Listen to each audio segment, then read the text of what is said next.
Good morning. Welcome to a Tuesday edition of Morning Scone presented by Brock, the Baton Rouge Orthopedic Clinic, and Hudco Roofing, HudcoRoofing.com. Do business with someone you know. Hudco Roofing, HudcoRoofing.com. Y'all have a, hope y'all have a magnificent Tuesday.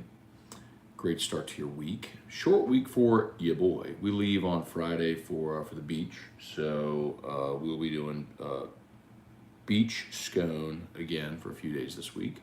Next, actually, as we're there Friday to Friday, so long trip, but needed and all that sort of stuff. So anyway, hang on. Cursor there. Okay, good. All right. Let's say some good mornings here. Jay Johnson did, in fact, update injuries yesterday when he met with the media via Zoom from Hoover. Kay Doty said they popped it back in place. His shoulder had him in a sling. They have him out of the sling now, which is a good thing. And it's really just a day-to-day type thing. So that's good news. Also interesting to hear Jay say, look, I mean, they recognize they're hoping to play a long time in the regionals, and they're not going to rush him back too early. So something worth watching there. Jacob Berry got hit on the hand.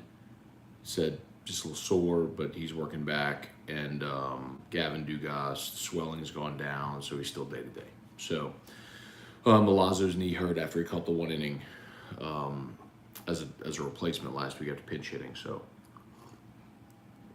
still, same there. All right. So we'll keep an eye on the baseball games today there in Hoover at the SEC tournament. First game scheduled for a 9:30 Central Time first pitch. That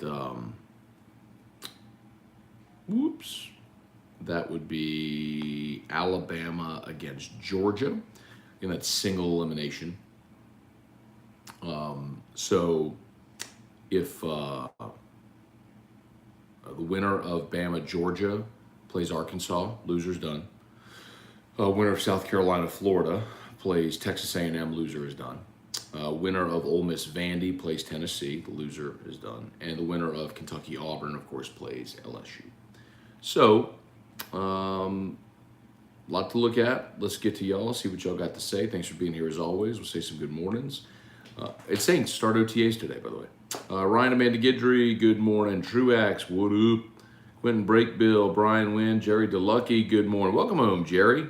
Jerry got a little trip up to Boston, wore his Hudco hat at Fenway. Shout out. Shout out to my guy, Jerry. Kerry Dunnington, good morning. Earl, what's going on, man? Does Floyd remind you of Gallup? Does Floyd remind you of Caleb Gilbert? Looks like rain in Hoover. Yeah, rain in Hoover, by the way, like all week. So they'll be dodging storms. But that's the norm this time of year. Floyd, Caleb Gilbert.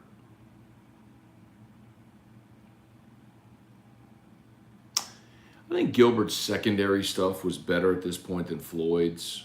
Gilbert was, low mid-90s. Really, though, Earl, like everybody at this level is low mid-90s. You get the occasional Raisman who will pop 98, 99, but not to dodge the question, I don't know that. I mean, I guess they're similar in the sense that they're righties that are low mid-90s. I think Floyd's fastball's probably got a little more life to it. Better prospect. I'm trying to think of a comp for Floyd. Stephen Fry, good morning. Bubba Tatum, good morning. Now, what I hope, Earl, is that Floyd pitches in the postseason the way Caleb Gilbert did in 2017. After Eric Walker got hurt, Gilbert stepped up in a huge way against Oregon State. I mean, I would love to see that. It was a welcome surprise late in that season. Bubba Tatum, good morning. Working from home today, watching Hold the Rope on the SEC Network. All right, happy birthday, Skip. Yes, Skip turned 84, I believe, yesterday. So they debuted Hold the Rope was that last year or 2 years ago? I can't remember if that was last year or 2 years ago. I think it was 2 years ago. They debuted Hold the Rope out at LeBear's, kind of doubled as a Skip Urban birthday party. So I think it was last year. Yeah, it was last year. It was last year, wasn't it? Chance Babin, if LSU had swept Ole Miss and gotten swept by Vandy, we would have the same record. But think how our mood would be about the team. Timing is everything in sports. True. Hey, Dad. Good morning. Robbie White. Good morning, Matt. Deep question to start the day. Do you think in the age of NIL, that more of an emphasis is put on finding coaches that are more of a tactician than a recruiter, since NIL can mitigate the recruiting skill delta? Okay, babe. Have a great day. Bye. Huh.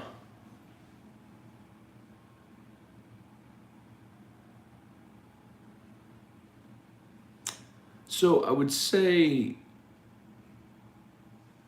probably need a bigger sample size.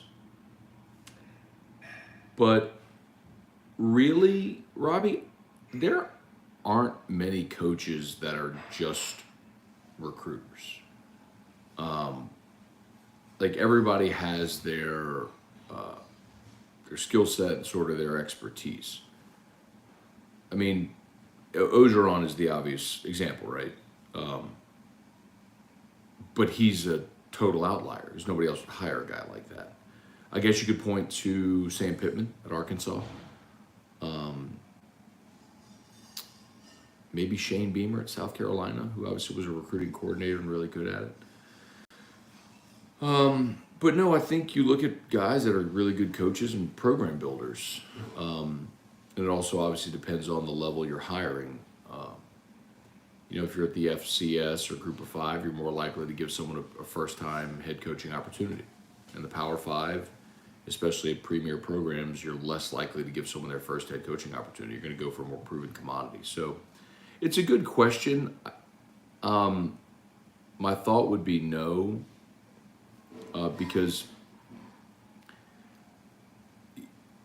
and I don't think that NIL lessens that delta or that gap. I just think the rich programs are the ones who will be able to spend on NIL just like they can for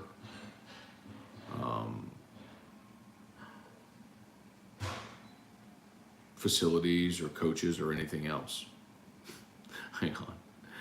Did you just say Coach O was a good coach? If so, that's the funniest thing I've ever heard. No, I did not say Coach O was a good coach. Listen to Robbie's question. Robbie asked, are programs more likely to hire a tactician instead of just a recruiter because NIL can mitigate the recruiting delta? Meaning you don't have to hire a coach that's a great recruiter because you can just go buy players, hire a great coach. And I said, most coaches are tacticians. Most aren't just a recruiter. The exception being obviously Ed Ogeron, who was not a good coach. He was just a recruiter. So I'm saying the exact opposite of what you heard. Matt Lusto, good morning. Rapid Batches, Cliff Nelson, Larry Garner, Tim Gotra. If anyone ever is confused about my feelings on Ed Ogeron as a football coach, I don't know what to tell you at this point. I don't know how anybody could in any way be at all confused about my opinion on Ed Ogeron, the football coach. There's just no other way to say that. Pat Uspin, Patrick Ramos, Jason H., Travis Broussard, Wendell Norman, what's up? Keelan Pajak, what's going on? Dylan Cruz is the best player I've watched at LSU. He's certainly on the short list. You have to limit it to 5 tool guys, right? Hit for average, hit for power, arm, glove, speed. And he's got all 5. Bregman was a 5-tool guy, of course. Aaron Hill was a 5-tool guy.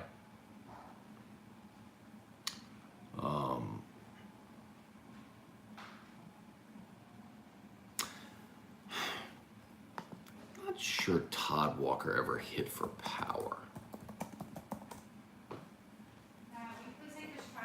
Yeah. Let me check that. I mean, he came in and hit 400 as a freshman. It was incredible. I mean, he might be the best pure hitter LSU's ever had. Let's see. Oh, led LSU in homers his freshman season with 12. 22 homers as a sophomore. I stand corrected.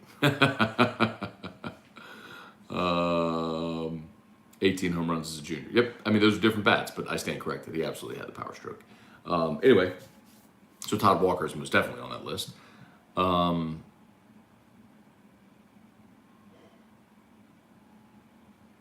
Yeah, I mean, he's on the short list. He's definitely on the short list. Matt Godwin, Chad Schaefer, what's up? Good morning. Started listening to RC's podcast, The Pivot. Really good stuff. Yeah, man, it's fantastic. I need to catch up, too. You know what I listened to last night? I love the podcast, How I Built This. It's hosted by Guy Raz. And he basically interviews people who've built big businesses or started movements or whatever, and it's basically their origin story. And Todd Graves was interviewed on one of the most recent episodes. So I found it was about beginning of May, maybe 2-3 weeks ago, that they launched it or published it. But I just got around to listen to it last night. It was fantastic. I would highly recommend. Henry Gordon Bennett, would you rather Alvin Kamara now or Reggie Bush in his prime? Well, Alvin Kamara is still in his prime, so I would take Kamara. Josh Long, happy Todd Peterson Day. Chase Pellegrin, Skip, what's up, man? Half day work, then heading to Hoover. All right, man. Tyler Coleman here for Mark's daily regional host question. I told him, bro, I'm not answering. I'm not asking it anymore. Deborah Coward, Greg Phillips, what's good? Tyler, I'd put Walker up there, minus maybe the power, beautiful swing. No, I just ran through that, Tyler. I mean, he hit 12 homers as a freshman, 22 as a sophomore, 18 as a junior. He definitely had the power stroke, too. Darren Gagnon, what's up? Morning Scone, agree 110%. Coach O was not a good coach, terrible program manager. That was evident. You see, Darren, the thing is, like, I was just the guy who said that the day he was hired, and everybody crapped on me for 3 years for it, and then now everybody sort of came around to realize, oh, yeah, he really was terrible at his job. But it's all good, man. Stay the course.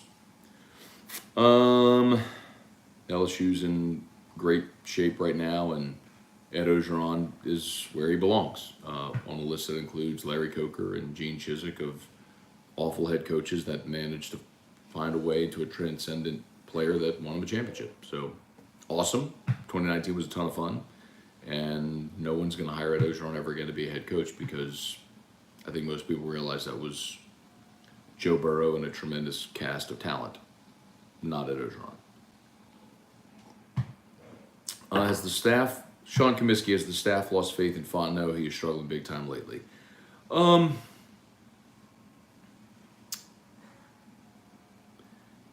So, if they lost faith.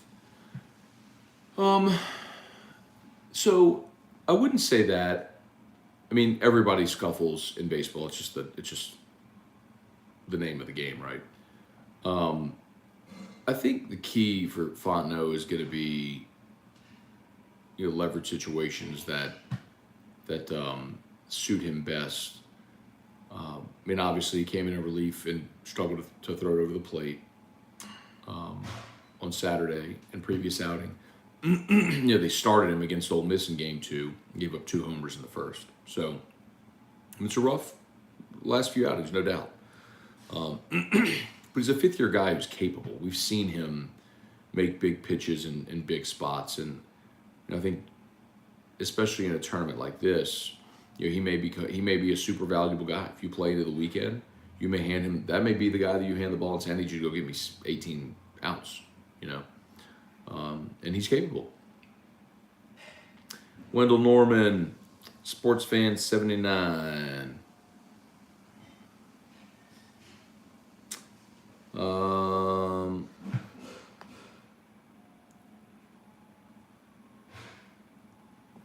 Kerry Hughes, did you ever attend SEC baseball tournament? Great atmosphere. I have not, Kerry. I've never been.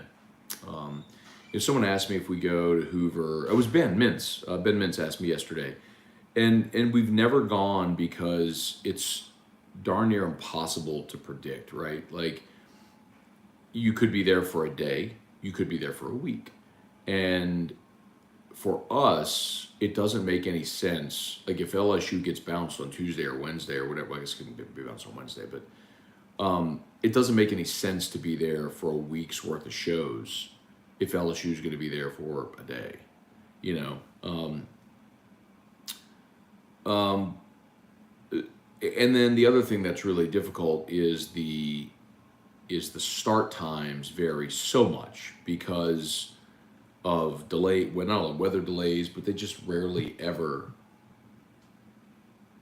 So you're right. No, last day was the last day of school for E-Rock and the crew. But you still got to go into work.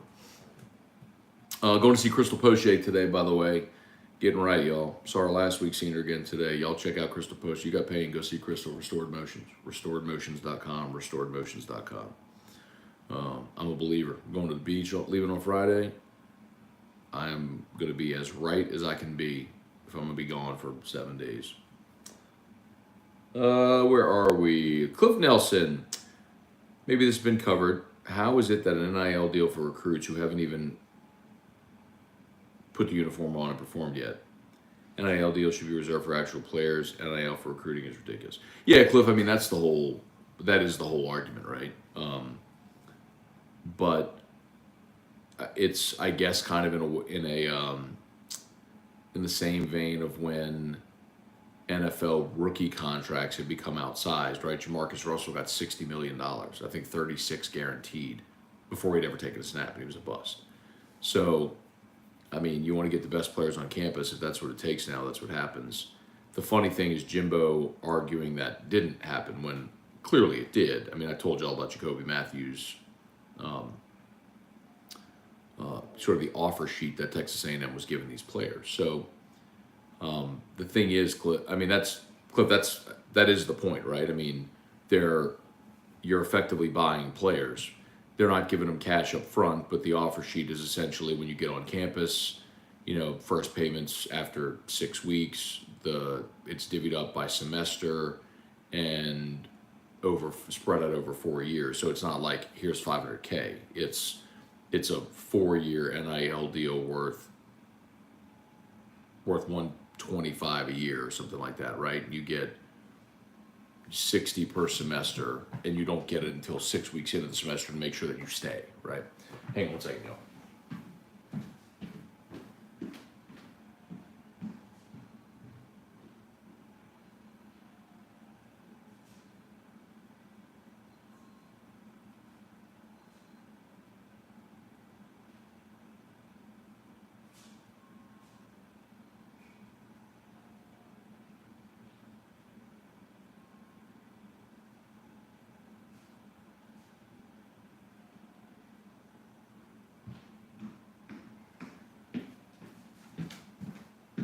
Anyway, so to finish that NIL point, yes, that's what Saban is sort of railing on with A&M, and Jimbo is getting caught in a game of semantics where he's saying nobody has an NIL deal. Well, in essence, that's true, but you have 11 mid-year enrollees, and none of them are going to get their first payment until 6 weeks into the fall semester, and so yeah, right now they don't, but they have one. They're agreed to in principle, which is why they're on campus.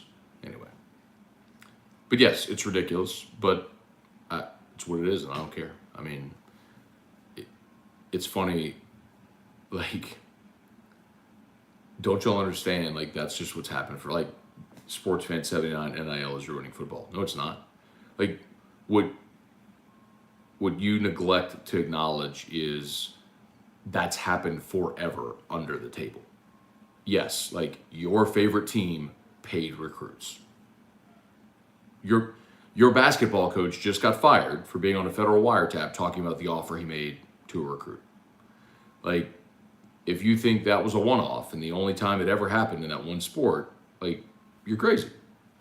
I mean, it's just that it's above board now. It's all the stuff that's been happening forever. Matt Lusto listened to Graves a couple weeks ago. He had no idea he didn't go to LSU. Yeah, he went to Georgia. Ty Graves, he went to Episcopal, went to Georgia, moved back to Baton Rouge, and opened Canes there in the North Gates. Keelan, let's see, most important player for LSU baseball from here on out except Cruz.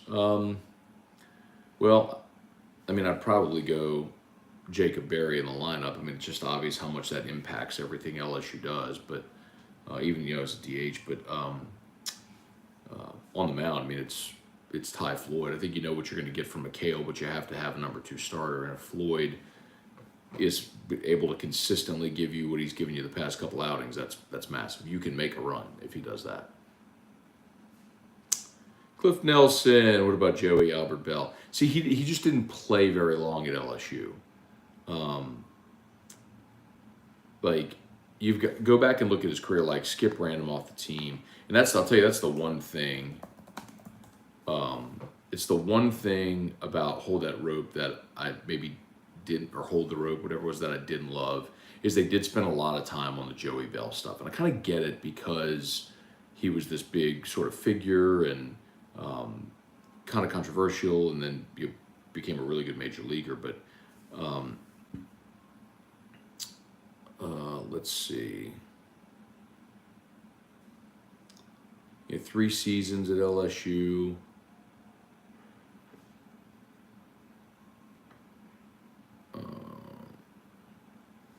Trying to see what his career batting average was.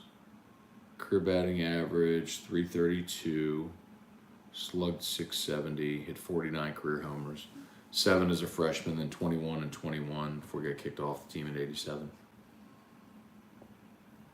Boy, you'd love to see how that would have played out, huh? Rapid batches. I think paying a high school player who has never played college level millions of dollars is insane. You have no idea how they will do against SEC level competition. Hey, Rapid batches, great point. Why don't you go tell the millionaires that are paying them money that they're insane for paying those recruits money? I'll say it again. It ain't your money, bro. Well, why do you care? There's a lot of things that people buy that I think are insane. I think it's insane to have a garage with 10 cars in it or 50 cars in it. It's insane. So what? You're rich. Do what you want with your money. Go tell them. I think those of you who spend thousands of dollars every year on hunting and fishing licenses and boats and rods and reels and all that crap, I think that's insane. All y'all who have just like dozens of guns and you go to ranges and shoots, I think that's insane. Who cares? It's your money. Spend it how you want to spend it. Some of y'all think I'm insane because I got all this whiskey that I love to collect. Who cares? It's my money. Leave me alone. I mean, what does it matter? It ain't your, nobody's asking you to give any money for it.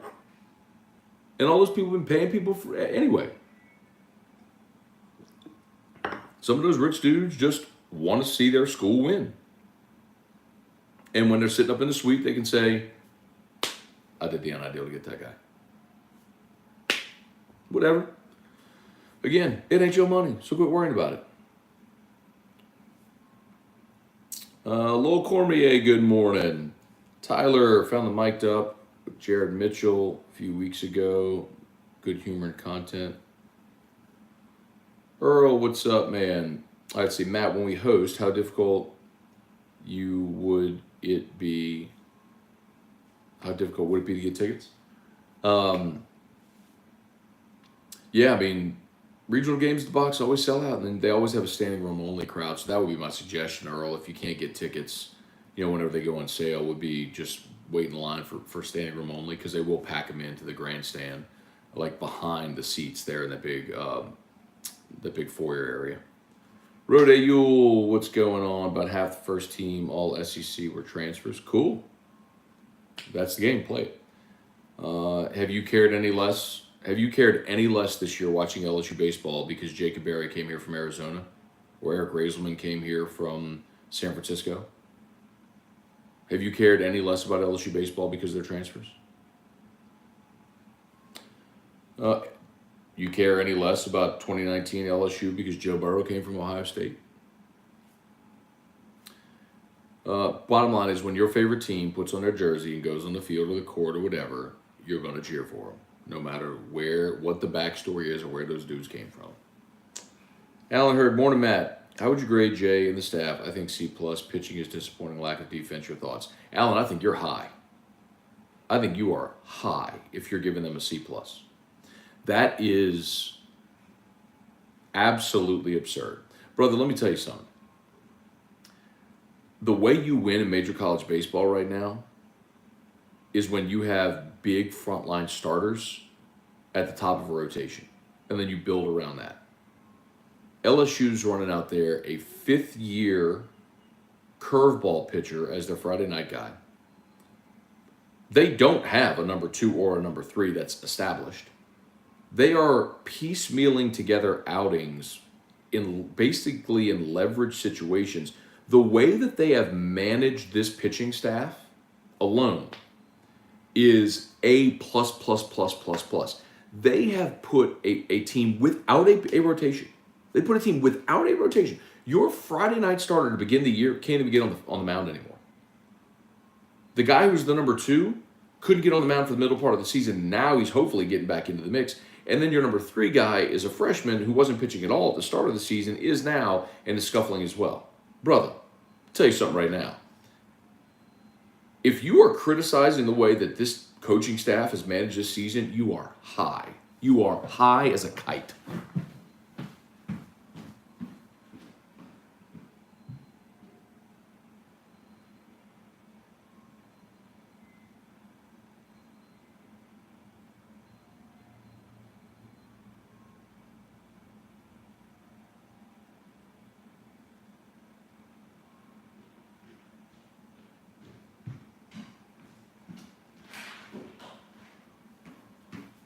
All right. Now you're going to talk about defense. I ain't done with you, by the way. Who was that? Allen. I ain't done with you, Allen. Now you can talk about defense. If you go hit a dude 600 ground balls in a day, get into the game and he keeps kicking a few, what are you going to do? Hit him 700 ground balls a day? Like, you can't go out there and field it for him. It's a thing that most fans, when you consider baseball, never actually think about. This is what I talk about often with LSU fans with a football mentality. I don't know if it's every fan base, but it's damn sure LSU fans. In a football game, coaching during the game, a bajillion% matters.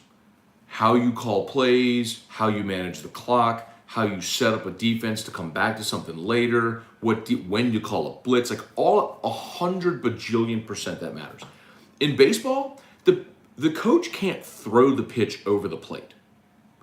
In baseball, the coach can't stand in the batter's box and swing. In baseball, the coach can't stand at shortstop and field the ground ball and make an accurate throw. You put your players in the best positions possible and hope that they execute.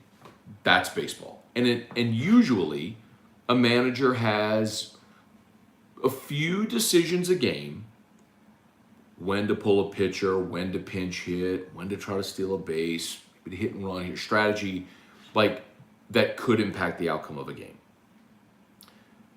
This staff has had to do it every damn pitch. I mean, from the times Jay Johnson is calling timeout to have a meeting with a batter just to slow a pitcher out of his rhythm, to try to throw him off to get a, like every single thing is overmanaged out of necessity. And they're sitting there at 17 conference wins, brother. Like, they've been starting 2 freshmen in the outfield. Trey Morgan's played the whole season with a brace on his knee. Jacob Berry's out there with a broken finger, and he wasn't even that good in the field to begin with at third base. Your best defensive catcher hasn't been available all season. Like, what the dude who led the SEC in RBI last year and led your team in homers missed 2 months of the season. Like, what is confusing about the fact that this staff has taken a team with no pitching rotation, like no starting rotation, that has had injuries to Morgan and now Doty and Berry and Dugas? You lost Beloso before it was going to be your opening day DH. You lost Beloso in a freak accident in the hype huddle before the first game. Malazzo's hurt. Like, Javen Coleman was going to be a weekend guy for you, your dominant left-hand arm who you haven't seen but for a couple outings this year. Like,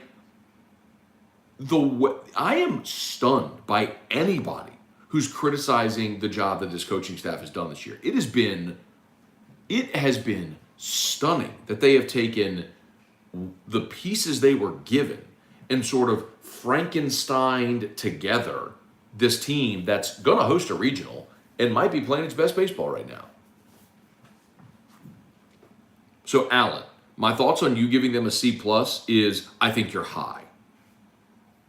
But I'm sure you're a really nice dude. I appreciate you watching. I really do. Really, really do. And I'm not really mad at you, Allen, at all. But your opinion is shared by a lot of LSU baseball fans that don't know what they're talking about, at all. Newt Douglas, can Javen Coleman back? No. Javen Coleman had Tommy John. He's out. Chuck Sanchez. What's up, Chuck? Get it? Up, Chuck? Saw the pictures from Mexico. Hope y'all have a great trip. Rodeyul, what's up? Yes, thank you. Rodeyul said the handling of the pitch staff has been A+. Thank you. Wow, someone gets it. Glenn Laurie, what's going on? Wish the Saints would sign Darrell Williams. I think it's a possibility. Mickey Smith, what's up? You have any clue why not one of the Mannings have chosen LSU? Why would they, Mickey? Archie went to Ole Miss. He's from Mississippi. Just because the Saints drafted him in New Orleans is an hour away from Baton Rouge, his kid should go to LSU? That's stupid. I grew up in Baton Rouge. If Drew is good enough to play and I get drafted by, or he gets, well, let me say this another way. If I was an NFL player who had to play for the Houston Texans, like, should my son want to go to Texas A&M? Hell no. It's the stupidest thing. Not you, Mickey, but like the thing about the obsession with the Mannings. Why haven't any of them gone to LSU? Because none of them have any ties to LSU. Why would they? Peyton carved his own path. Eli wanted to go to school where his dad went to school. So? And Cooper, same with Cooper. Cooper's going to let his kid pick where he wants to go. Maybe the kid loves Georgia. Maybe the kid loves Steve Sarkisian. Wants to go to Texas. Wants to live in Austin. Who knows? Who cares? Recruit a good quarterback. You'll be fine. Charlie Cavell, Jared Wrinkles. I think it's crazy. Whiskey collection. And you have that whiskey collection haven't shared. I share. Had some friends over on Sunday. Poured a whole bunch of stuff.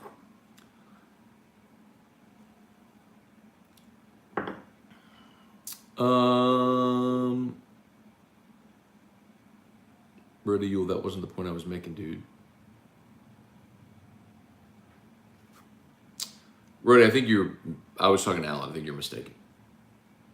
Chase Pellegrin, when's the first week of regionals? Next week. Yeah, so this week obviously is SEC tournament. Monday, the bracket will be announced, and then Friday, regional start. Low Cormier, can you use all of your whiskey for gasoline for your car? You may have to one day. Nah, everyone will drive electric vehicles. What Jay has done with his pitching staff, Matt, A+ for me. Job well done. Amen. Let's see. Eric Hart, way too early in the day to get Matt triggered. Hey, bro, if my eyes are open, it ain't too early. There's always a possibility. Daniel Cass, have you ever tried getting Burrow on AFR? Have you met him personally? Well, yeah. I mean, covered the team. But Joe is very well aware of, even when he was in school, he was very well aware of his brand, his worth, all that sort of stuff. Like, he would sign autographs for kids, but he would personalize it to so-and-so, Joey, whatever. He only signed things that I know of, like for auctions or for friends. He's just very aware of that, man. He's very aware of what he's worth, what his time's worth. I think he did one interview with Jordy and T-Bob, and that was largely because they talked to Jimmy Burrow every week during the season. I think Jimmy was kind of like, hey, why don't you do this for these guys?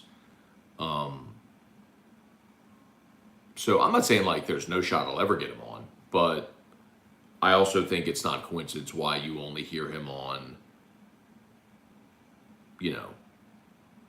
the podcast that gets, 5 million YouTube views, sort of thing. He knows what he's worth. He knows what he's doing.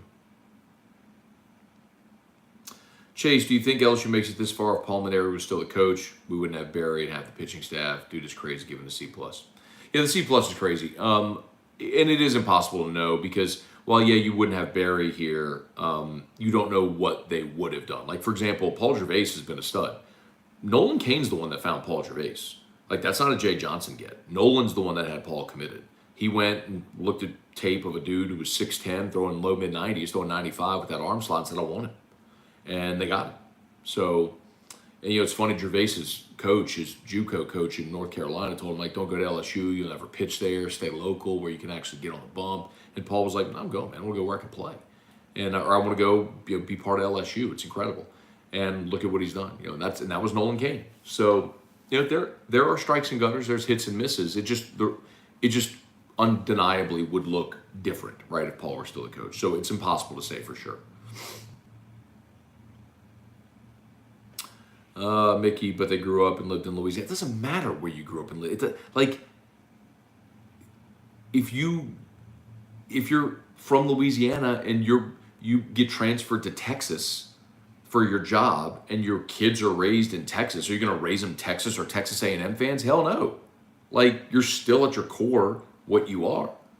So, like, the idea that any of the Manning kids should have gone to LSU just because they were born, it's just stupid. Like, why? I mean, put the shoe on the other foot. I'm guessing, who is that? Mickey. Mickey, I'm guessing you're an LSU fan. If you, for work, got transferred to Florida, to Orlando, and your kids were all born and raised in Orlando, like, are you letting them be Florida Gator fans? Hell no, you're not, bro. Like, you're an LSU guy. It ain't hard. It's not hard. You just have to remove your fandom blinders emotion from it and look at the totality of the situation.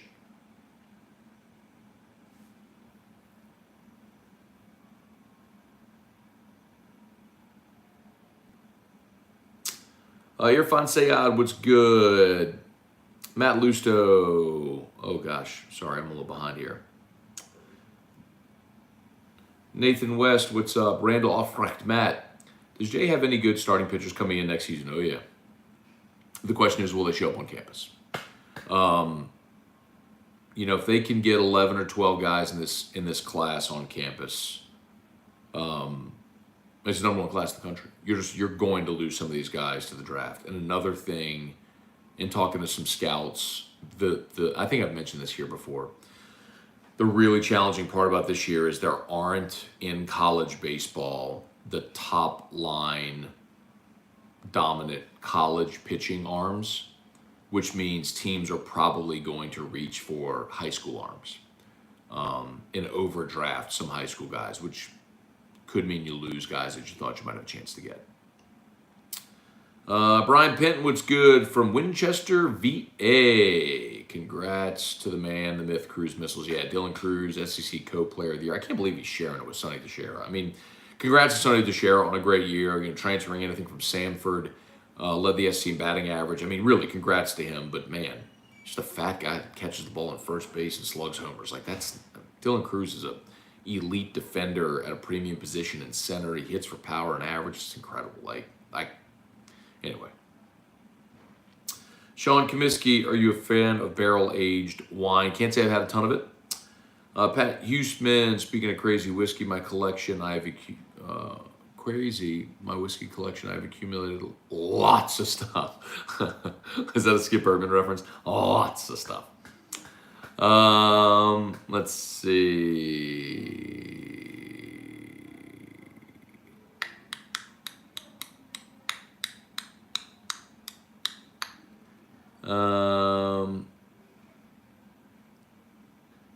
Dakota Lang, appreciate the Raving fan shout-outs on AFR. Watching your show. All right, Dakota, with Darren James and Associates, powered by eXp Realty. Much love and respect. Keep doing your thing. Earl, how many wildcard teams for the NFL this year? Same as last year. So you'll have your division winners. So it'll be 7 AFC, 7 NFC. So 14 make the playoffs. Your 4 division winners and then 3 wildcard teams. Alan Hurd, glad I could get a real hot take. Figured I could get you fired up. I guess I was impacted by inconsistency. That is frustrating. That's baseball, brother. That's baseball. Tennessee is an outlier. In baseball, you have ups and downs. Look at Vanderbilt. They thought they were getting hot, and then they get swept at home by LSU and allow 42 runs in a weekend. That's just baseball. That's why you play a gigantic sample size.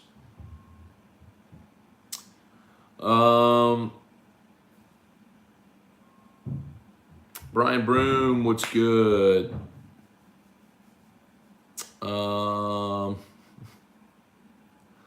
you get your feeling about LSU baseball?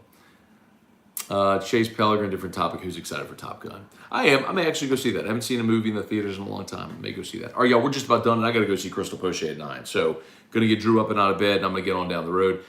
Thanks so much for watching. Oh, we have not done this yet. Hold on. My bad. Got to do it.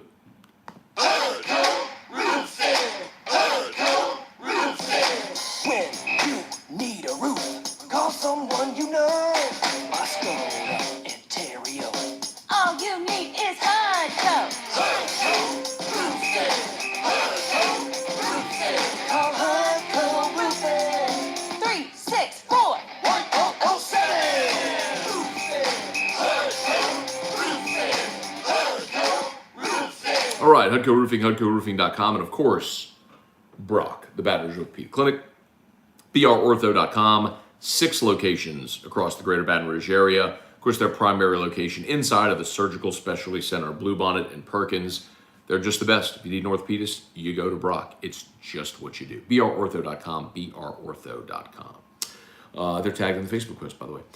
Okay, y'all have an awesome day. Thanks as always for watching. LSU Daily, be a bit later today because I got to get, I'm going to see Crystal, so I'll get it hopefully around lunchtime. LSU Daily, and then AFR3. Peace.